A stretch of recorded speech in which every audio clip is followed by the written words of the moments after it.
నమస్కారం ఏవిఎన్ టీవీకి స్వాగతం. ముందుగా ముఖ్యాంశాలు. అజమాపురంలో బురిడి బాబా అరెస్ట్, టాస్క్ ఫోర్స్ దాడుల్లో కోట్ల కొద్ది ఆస్తులు.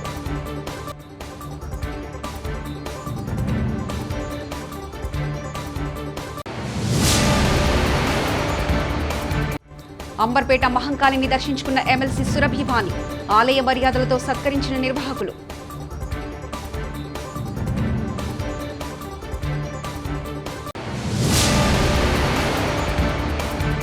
ఈటల రాజేందర్ త్వరగా కోలుకోవాలని బీజేపీ పాదయాత్రలు.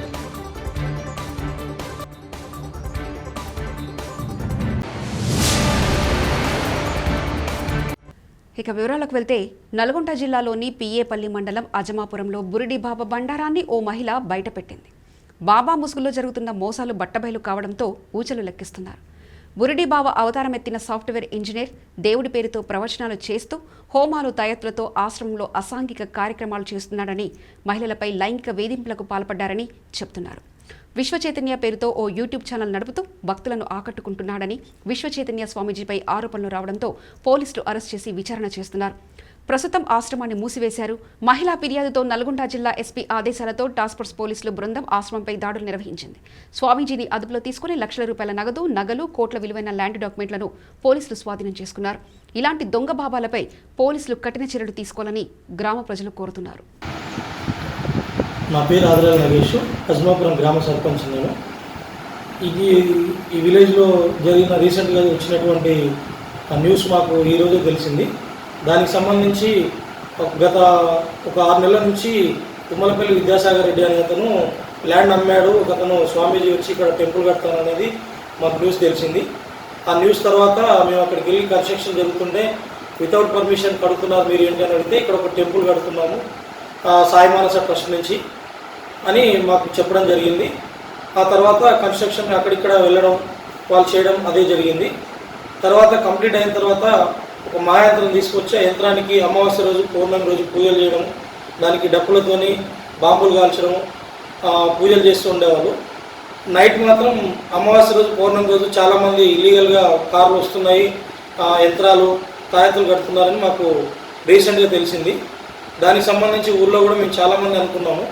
ఇంకో ముఖ్య విషయం ఏంటంటే టెంపుల్ మహాయంత్రం పెట్టే సమయంకి గ్రామ పురోహితులైన డేరం కిషన్ శర్మ గారు వెళ్ళి గ్రామ పురోహితుడు నేను చేస్తాను అక్కడ అని తను అడగగా, నాకు హక్కు ఉంది నేను చేస్తానని అడగగా, నువ్వు చేయడానికి వీల్లేదు, నీకు సంబంధం లేదు అని తనని గట్టిగా బెదిరించి వాదించడం జరిగింది. హైదరాబాద్ అతని వాళ్ళ పురోహిత సంఘం అధ్యక్షుని తీసుకెళ్ళి మాట్లాడినా కూడా మీకు సంబంధం లేదు మీరెవరని వాళ్ళని గెంటేయడం కూడా జరిగిందని మాకు పురోహితులు చెప్పడం జరిగింది.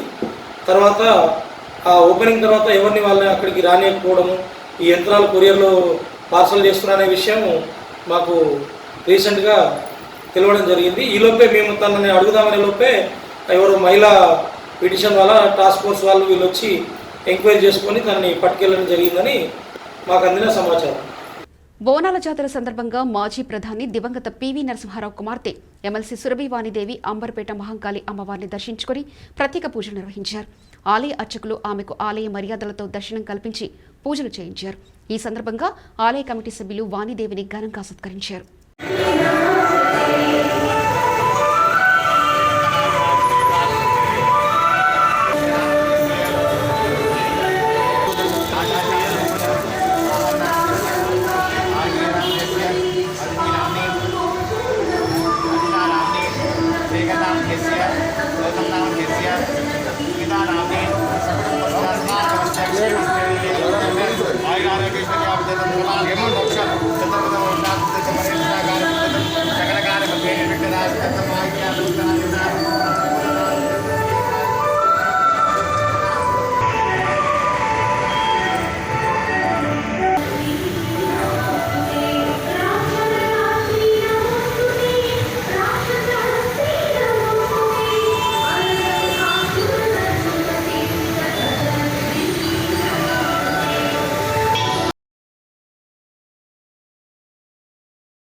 విజయవాడ సమీపంలోని ఇబ్రాహీంపట్నం మండలం కిలేశ్వరపురం వద్ద యువకులు 2 వర్గాలుగా విడిపోయి ఘర్షణకు దిగారు.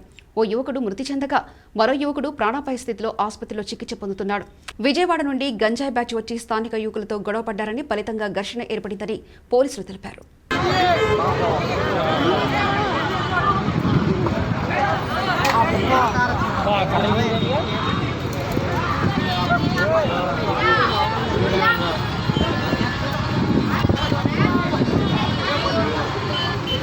Jadi viven. Dari ini.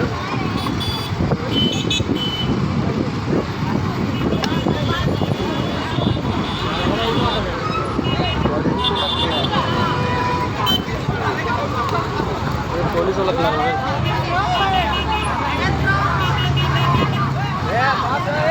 Lo anak cede.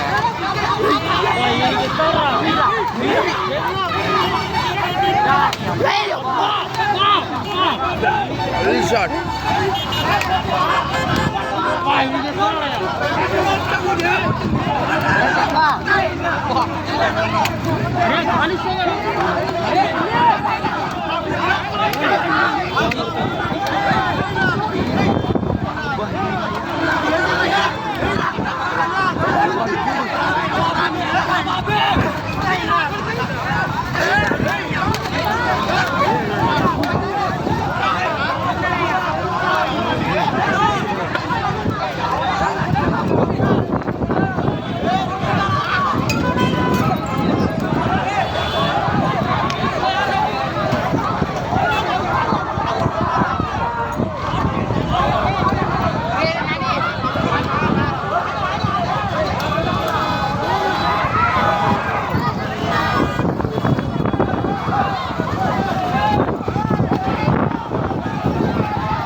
Suryapet జిల్లా తిరుమలగిరి మండలం తాటిపాముల గ్రామంలో ప్రజా నాట్య మండలి కళాకారుడు స్వర్గీయ కారుపోతుల అంజన్న 26వ వర్ధంతి సభను ఈ నెల 20న నిర్వహించాలని సన్నాహ సమావేశం నిర్ణయించింది.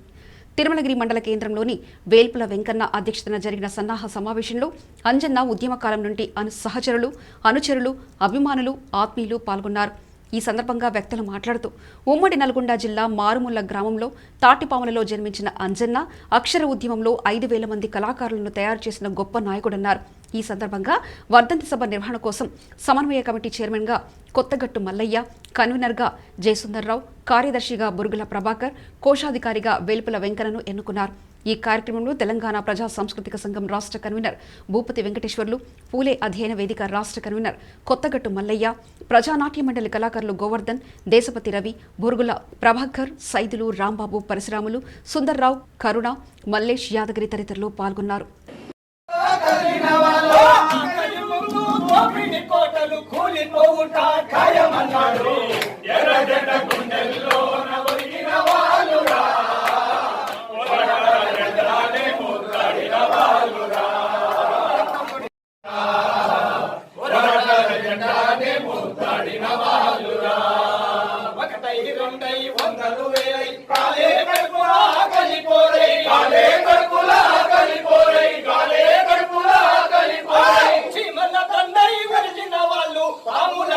కామ్రేడ్స్కు చాలా రోజుల తర్వాత అందరితో కలిసి మాట్లాడే అవకాశం కల్పించిన ఈ వేదికకు నేను మరొకసారి సామాజిక విప్లవ ఉద్యమ వందనాలు తెలియజేస్తూ మరొకసారి అంజనకు జోహార్లు అర్పిస్తున్నాం.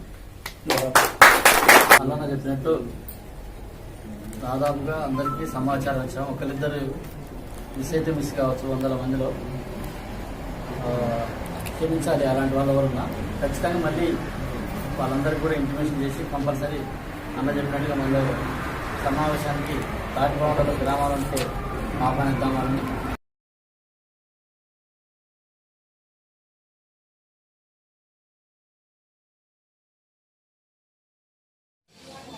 ముందుగా ఎన్నికల పైన ఉన్న పెద్దల మహారాజులకు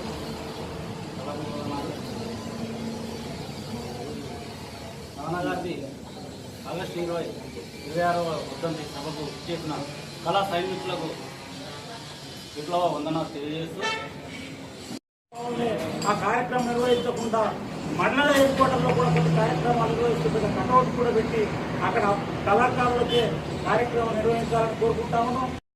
ముగ్గురు వ్యక్తులు అంజన్న, యాదగిరి, చంద్రనారాయణ. ఈ ముగ్గురు విలేజ్లో ఉన్న యువకులు ఎవరు, వాళ్ళు మనకు ఎలా ఉపయోగపడతారు అనే వాళ్ళ ఆలోచనతోటి మేము అప్పుడు ఎస్ఎఫ్ఐలో పనిచేస్తున్నాం. ఎస్ఎఫ్ఐ నుంచి మమ్మల్ని డైరెక్ట్గా పార్టీగా కాకుండా పార్టీ అయితే రారు అనే ఉద్దేశం మీద red star youth cultural association అని పెట్టి యువకులందరూ పాటలు, ఆటలు, నాటికల ద్వారా తన వైపు అంటే వ్యాపించి ఉండటానికి కారణం మనం బతుకున్నాం ప్రజానాట్య మండలిలో, ఆయన అనుచరులుగా ఉన్నాం. ఆయన లాంటి పాటలు ఇవాళ ప్రపంచమే ఒక సందర్భంలో ఖండాంతరాల్లో ఆ పాట అలా రావడానికి కూడా కారణం ఏంటిది అనుకున్నప్పుడు ఆయన అనుచరులు ఎవరో గొప్ప కవులు రాయలే ఆ పాటల్ని. ఓ సుద్దాల అశోకో, ఓ గోరే టెంకన్న లాంటో, లేకపోతే అవార్డులు రివార్డులు పొందిన కవులు ఎవరు రాయలే ఆయన పాటలు. మామూలు ఆయనతో తిరిగిన, ఆయనతో అనుబంధంగా ఉన్న, ఆయనను ప్రేమించిన, ఆయన చేష్టలు చూసిన, ఆయన ప్రేమను ఎరిగిన వాళ్ళు మాత్రమే రాసులు. కామన్ ఆ పాటలే రాసులు, మళ్ళీ ఇంకో పాటలు కూడా రాయాలి. ఇవాళ ప్రపంచమే తలబొగ్గే విధంగా పాట అంటే అంజన్న పాట, అమరవీరుల పాట అంటే అంజన్న పాట. అదే విధంగా డిగ్రీ చదివినా ఉద్యోగం రాలేదన్న మనస్తాపంతో కరీంనగర్ జిల్లా ఇల్లందుకుంట మండలం సిరిసెడు గ్రామానికి చెందిన షబీర్ అనే నిరుద్యోగి ఆత్మహత్య చేసుకున్నారు. సమాచారం తెలుసుకున్న బీజేపీ జిల్లా అధ్యక్షుడు గంగాడి కృష్ణారెడ్డి, మాజీ ఎమ్మెల్యే బొడిగె శోభా తదితరులు సోమవారం నాడు యువకుని కుటుంబాన్ని పరామర్శించారు. ఈ సందర్భంగా మాజీ మంత్రి ఈటల రాజేందర్ ఇచ్చిన 2 లక్షల రూపాయల ఆర్థిక సహాయాన్ని మృతుడి కుటుంబానికి అందజేశారు. అనంతరం మాజీ ఎమ్మెల్యే బొడిగె శోభ మాట్లాడుతూ షబ్బీర్ కుటుంబంలో ఒకరికి ప్రభుత్వ ఉద్యోగం, డబుల్ బెడ్రూమ్, 3 ఎకరాల భూమి ఇవ్వాలని సీఎం కేసీఆర్ను డిమాండ్ చేశారు. పేదరికంలో ఉన్న కుటుంబాన్ని టీఆర్ఎస్ నాయకులు 25 లక్షలు ఇవ్వాలని డిమాండ్ చేశారు. విద్యార్థుల భవిష్యత్తు కోసం తెచ్చుకున్న తెలంగాణలో ఆత్మహత్యలు పరిష్కారం కాదని, బరిగీసి కొట్లాడి కేసీఆర్కు కనువిప్పు కలిగించాలని ఆమె నిరుద్యోగ యువతను కోరారు. గొప్ప గొప్ప చదువులు చదివి రాష్ట్ర ముఖ్యమంత్రి అనే వ్యక్తి ఉద్యోగ నోటిఫికేషన్ ఇవ్వకపోవడం వల్ల ఏజీ బారై పెళ్ళిళ్ళు చేసుకోలేక, చదువుల కోసం తెచ్చిన అప్పులు తల్లిదండ్రులు తీర్చలేక, కట్టలేక, తల్లిదండ్రులకు భారంగా బాధపడి ఇవాళ బలిదానాలు అవుతారు తెలంగాణ రాష్ట్రంలో.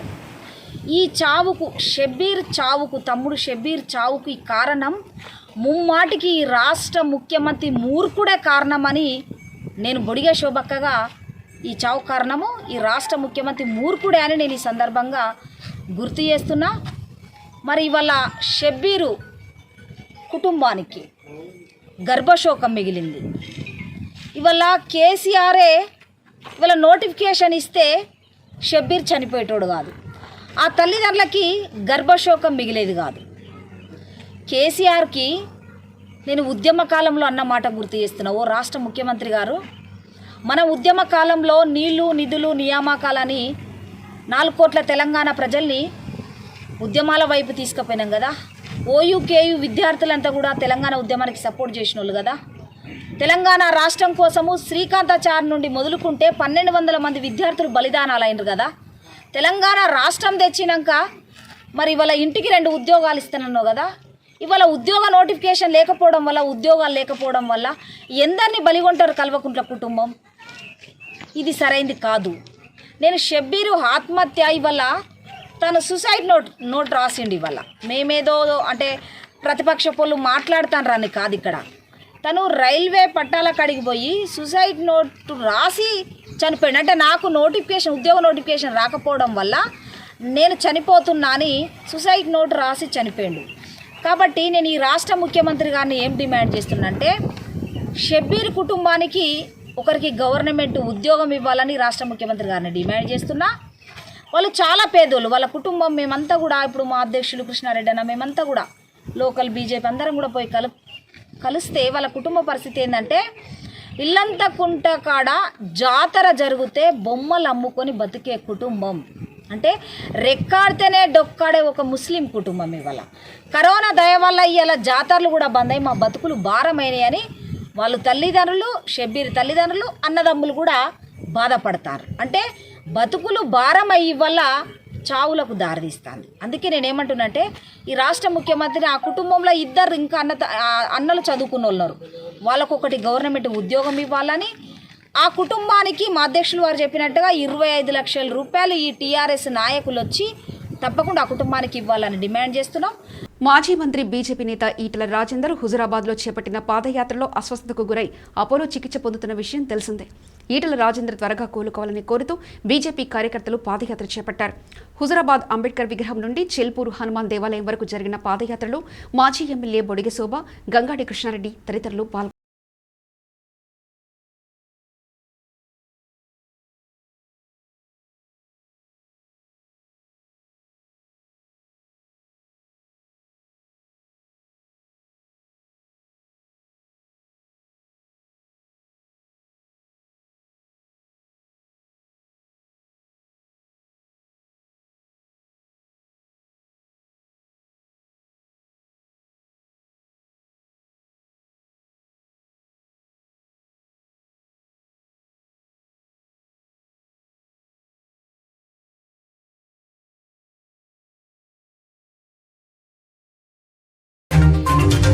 విశాఖపట్నం స్టీల్ ప్లాంట్ ప్రైవేటీకరణకు వ్యతిరేకంగా ఢిల్లీలో జంతర్ మంతర్ వద్ద ఉక్కు పరిరక్షణ కమిటీ ఆధ్వర్యంలో జరుగుతున్న ధర్నాలో సిపిఐ జాతీయ కార్యదర్శి కె నారాయణ, సిపిఐ రాష్ట్ర సహాయ కార్యదర్శి జేవి సత్యనారాయణమూర్తి, ఏఐటీయూసీ జాతీయ ఉపాధ్యక్షులు డి ఆదినారాయణ, సిఐటియు రాష్ట్ర అధ్యక్షులు సిహెచ్ నరసింహారావు, స్టీల్ ప్లాంట్ నాయకులు మంత్రి రాజశేఖర్, అయోధ్యారాం, రామారావు, రాజ్యసభ సభ్యులు విజయసాయిరెడ్డి మరియు సహచర ఎంపీలతో కలిసి పాల్గొని మాట్లాడుతున్న విశాఖపట్నం పార్లమెంటు సభ్యులు ఎంవివి సత్యనారాయణ, టీడీపీ మాజీ మంత్రి బండారు సత్యనారాయణమూర్తి, విశాఖ జిల్లా అధ్యక్షులు పల్లా శ్రీనివాసులు పాల్గొని ఆందోళన కొనసాగిస్తున్నారు.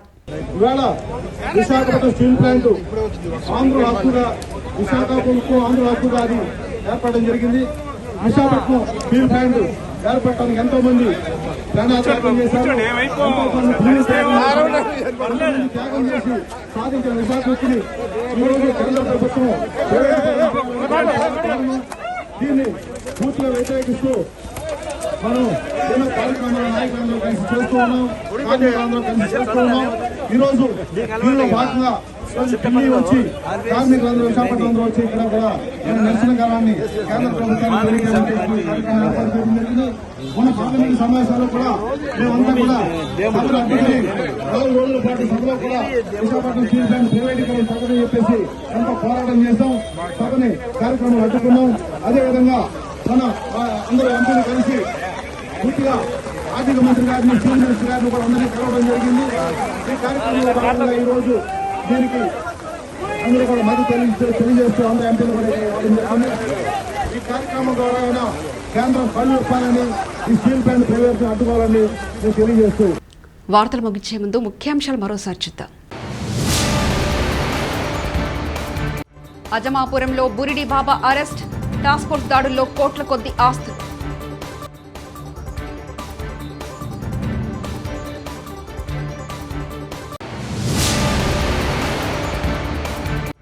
అంబర్పేట మహంకాళిని దర్శించుకున్న ఎమ్మెల్సీ సురభివాణి, ఆలయ మర్యాదలతో సత్కరించిన నిర్వాహకులు.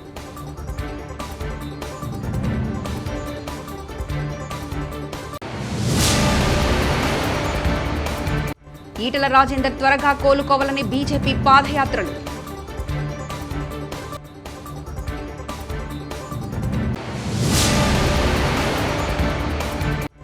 ఇవి ఇప్పటివరకున్న అప్డేట్స్. మరో బులెటిన్లో మళ్ళీ కలుసుకుందాం. నమస్కారం.